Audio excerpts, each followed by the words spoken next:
Hi guys, this is Bridget Wang. I'm an intuitive healer, reader, and a medium. I've been doing intuitive healing since the year of 2009, and I realized the lesson of forgiveness is something that a lot of people are going through. So today I would like to spend some time to talk about forgiveness. First of all, what does it mean to forgive? A lot of us may be struggling to forgive because we're afraid that by forgiving, that means we're agreeing with the other person's act or behavior to be okay or acceptable when it's really not. Or another reason why we're afraid to forgive is that what if we forgive and the other person does the same thing again in the future? And what if we forgive ourselves, we allow ourselves to make the same mistakes again? But what forgiveness really means is to free ourselves from the past. It's to let go of the blame. And it's to transform our past experiences into strength. Forgiveness isn't for the other person. It's for you. I truly believe that forgiveness is the key to more love, to more abundance, to more joy and health in your life. I've personally experienced forgiveness myself, and that literally shifted and changed my life. I had a pretty rough childhood and a lot of father issue. I did a lot of work on myself and I thought maybe I did forgive my dad, but not really. My parents got separated when I was at the age of 12. My mom decided to bring me and my brother to the United States of America. Ever since then, I hadn't seen my dad. I got into the path of spirituality. I took a course called Theta Healing. In the course, I learned how to see past lives. I learned how to see angels, and I learned how to do what I do now. I was very excited about all the new things that I learned. So when my father called from Taiwan to ask me how I was doing, I shared all these exciting news with him. But due to his trust issue about a lot of things, he was yelling at me for over 20 minutes, non-stop, of how stupid I was to learn all these weird things, and he would not even give me half a second to explain myself. So I decided to hang up the phone and never wanted to talk to him again, because I couldn't take on any more of those negativity. I was hurt. I hadn't talked to him since then. Over the years, I asked myself, what if one day I receive a phone call telling me that my father passes away? Would I feel regretful? And I immediately stopped myself from thinking more about this topic, so I just avoided it. Last year of October, I received a missed call from a woman who left a message to tell me to call her back immediately because she needed to tell me something that happened in Taiwan. I freaked out. Is this what I think it is? Did my dad really pass away? I immediately called back, and she told me it was my grandfather who got a stroke and was in the hospital. Probably didn't have much time to live. So she was wondering if I would be able to go back to visit. It was a huge decision for me because I hadn't gone back to Taiwan for 16 years. I didn't talk to my dad for 4 to 5 years. I don't know what's going to happen if I go back. What if the history repeats itself again? The universe really knows how to push people when it really is your time to let go of your past. During that time, universe brought a lot of signs telling me, Bridget, you should go back and face your past. And so I did. I was really nervous throughout my whole entire trip because I really didn't know what my father would say to me when he sees me for the first time in 16 years. I was afraid that he would yell at me. But when I saw him for the first time in 16 years, everything started to make sense to me.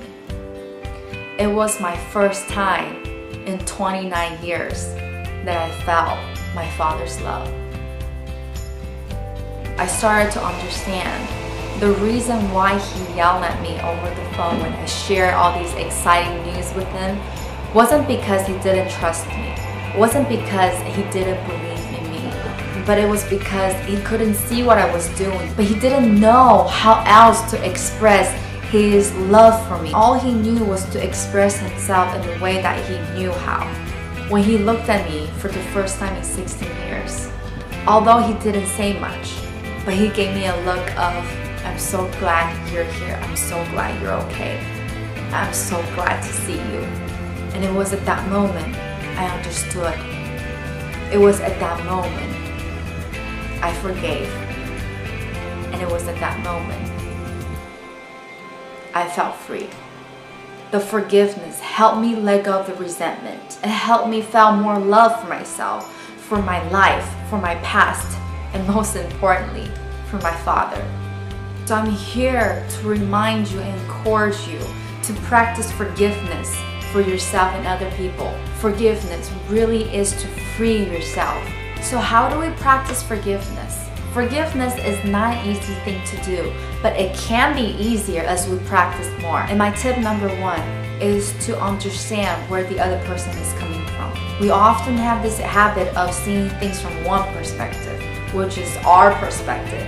But we often forget that there are so many different perspectives to look at the situation. Like the story with my father. In my perspective, I thought he didn't trust me, he didn't believe in me, and I even thought he didn't love me. But when I saw him for the first time in 16 years, I realized all these years I was wrong. I was holding on to these resentment for no reason. He loves me, he just didn't know how to express it. And when I had that realization, I felt free. I understood and I forgave.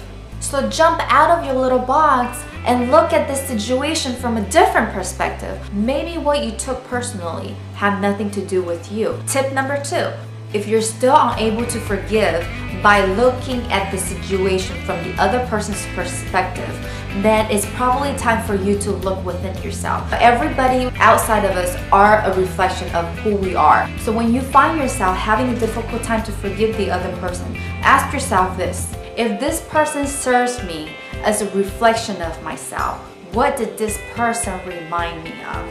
And allow yourself to journal about it. When you do this exercise, you may have a lot of emotions coming up. Allow it to come up, because this is your time to understand where you came from. We often subconsciously or consciously blame ourselves for the things we say, for the things we do, without even understand why we do the things we do, why we say the things we say, or why we feel the way we feel. There was this time I had a lot of negative thoughts about this person that I was thinking in my head. As I was thinking negatively about the other person, I was telling myself, oh my gosh, Bridget, you're such an evil person. Why would you think that way? No, cancel, clear, delete that. Stop being like a bad person. As I blame myself more for thinking negatively about other person, I felt worse. One day I decided to understand myself, and I asked myself, Bridget, why do you feel this way about the other person? And I heard myself saying, because when this person did such thing to me, I felt hurt. And if I didn't take the time to understand myself, I would constantly blame myself for thinking the way that I was thinking. So take some time to interview yourself, to understand why you think a certain way, why you say the things you say, why you do the things you do. And from there, you will gain more compassion for yourself. Tip number three is to do a forgiveness inventory. I read it from Doreen Virtue's book, Chakra Clearing. She talked about forgiveness and provided an exercise to help you release yourself from the past. Here's how it works. Write the name of every being, living or deceased, who has irritated you. Most people find they have a 3 or 4 page list and are able to suddenly remember names of people they hadn't thought about in years. Some people even put down names of pets who irritated them, and almost everyone writes their own name somewhere on the list.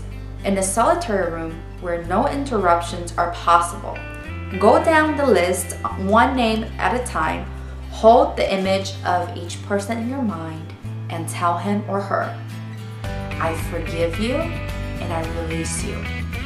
I hold no unforgiveness back. My forgiveness for you is total. I am free and you're free. The process may take 30 minutes or longer. However, it's important to stick with it until the entire list is complete.